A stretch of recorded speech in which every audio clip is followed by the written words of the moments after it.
आदरणीय प्रधानमंत्री जी ने हमेशा से इस देश के संकटों को मिटाने का काम किया है। आप देखेंगे चाहे कोरोना काल हो चाहे और कोई संकट हो, सब में प्रधानमंत्री जी ने इस देश को परिवार समझा है। दुनिया के अधिकतर देश आर्थिक संकट की स्थिति में आ चुके हैं, वहां आर्थिक आपातकाल लग चुका है, लेकिन आदरणीय प्रधानमंत्री जी का व्यक्तित्व है कि देश की समस्याओं का समाधान बड़ी ही सहजता से देशवासियों को साथ लेके करते हैं। तो मैं आने वाले समय पर प्रधानमंत्री जी जब तक चाहेंगे, देश का आर्थिक संकट जब तक बना रहेगा, परिवार वालों के सहयोग से मैं हर काम के लिए या तो पब्लिक ट्रांसपोर्ट का काम करूंगा या ईवी गाड़ी का उपयोग करूंगा। नमस्कार दोस्तों, आप देख रहे थे गोल्डन हिंद। मैं हूं विशाखा मेहरा।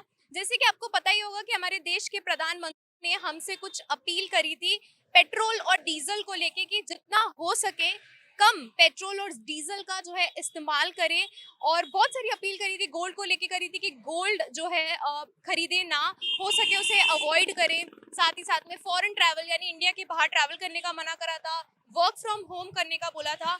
तो हमने सोचा कि क्यों ना ग्राउंड लेवल पे आके इस चीज़ पे बातचीत करें, लोगों से जाने की क्या कुछ उनका नजरिया इस चीज को लेके।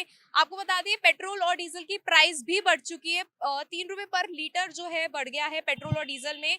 पेट्रोल पहले 104 का था, अब 107 का हो गया, और डीजल 90 का था, अब 93 रुपीज का हो गया पर लीटर। तो सोचा हमने कि ग्राउंड लेवल पे आए और बातचीत करें। देखिए आज हमारे साथ अरे वाह, देखिए हमारे साथ बीजेपी के स्पोक्स पर्सन की गाड़ी निकली यहाँ से।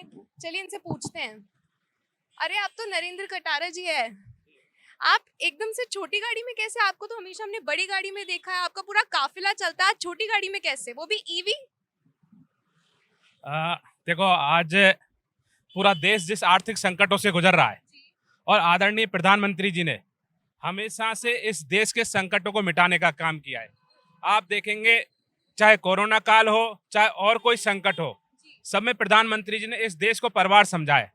और आज जिस प्रकार से मध्य पूर्व क्षेत्र में जो युद्ध की स्थिति है, दुनिया के अधिकतर देश आर्थिक संकट की स्थिति में आ चुके हैं, वहां आर्थिक आपातकाल लग चुका है, लेकिन आदरणीय प्रधानमंत्री जी का व्यक्तित्व है कि देश की समस्याओं का समाधान बड़ी ही सहजता से देशवासियों को साथ लेके करते हैं। आदरणीय प्रधानमंत्री जी ने अपने काफिले को छोटा किया और उन्होंने एसपीजी को कहा कि मेरे काफिले में ईवी गाड़ियां शामिल करने का प्रयास किया जाए, जिससे कि प्रदूषण मटे और जो अपने विश्व की मुद्रा है वो देश में बची रहे। आप देखेंगे कि आदरणीय भजनलाल शर्मा जी ने भी आज सीएमओ से जयपुर में जो कार्यक्रमों में गए हैं वहाँ ईवी गाड़ी का इस्तेमाल किया है। तो हम भारतीय जनता पार्टी के कार्यकर्ता हैं, हमारा दायित्व बनता है, कर्तव्य बनता है कि हम भी आदरणीय प्रधानमंत्री जी की अपील में शामिल होकर जनता के साथ देश का सहयोग करें, देश की मदद करें। 1 साल पहले मैंने ईवी गाड़ी परिवार के लिए खरीदी थी।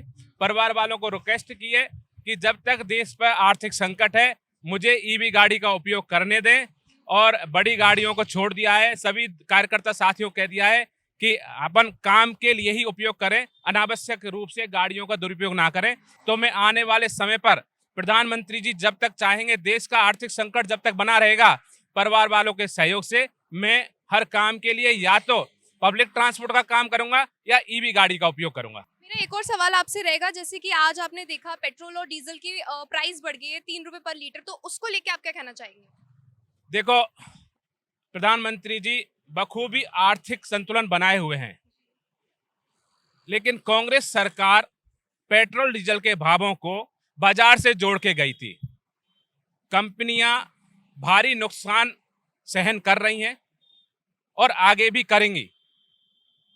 प्रधानमंत्री जी ने टैक्सों में छूट देकर इन कंपनियों का सहयोग करने का प्रयास किया है, फिर भी कहीं ना कहीं कंपनियां अपना एडजस्टमेंट करती हैं। मुझे लगता है आने वाले समय में पेट्रोल डीजल के दाम घटेंगे।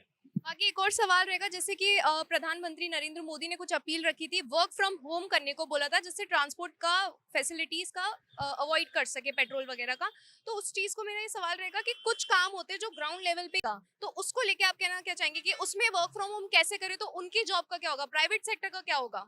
देखो, प्रधानमंत्री जी जो अपील करते हैं उसके पीछे कारण होते हैं। आज बहुत बड़ा कारण है कि भारत हमेशा स्वाभिमान की जिंदगी जिया है। कोरोना काल में भारत ने अपने लोगों की मदद की, लोगों को जिंदा रखा, इसके साथ ही विश्व बंधुत्व में दुनिया भर में टीकाकरण का काम करवाया। अब स्थिति ऐसी है कि आर्थिक रूप से तेल और डीजल की समस्याएं आएंगी, यातायात का आवागमन कम हो, इसके लिए प्रधानमंत्री ने कहा ऑनलाइन मीटिंग हो। हमारे प्रदेश अध्यक्ष आदरणीय मदन राठौड़ जी ने हमारे पंडित दीनदयाल उपाध्याय प्रशिक्षण अभियान चल रहा है, उसकी परसों कल मीटिंग की, उसको भी ऑनलाइन किया। तो जॉब जाने का कोई इसमें खतरा नहीं है, तनख्वाह मिलेगी। बात इतनी सी है कि ट्रांसपोर्ट में जो खर्चा होगा वो कम होगा, बाकी जॉब लगातार बनी रहेंगी। अपना काम आदमी घर से करेगा, ऑफिस में करे, कोई ज्यादा फर्क नहीं आएगा। और फिर भी कोई ऐसी स्थिति आएगी तो सरकार उसमें जनता के साथ खड़ी है।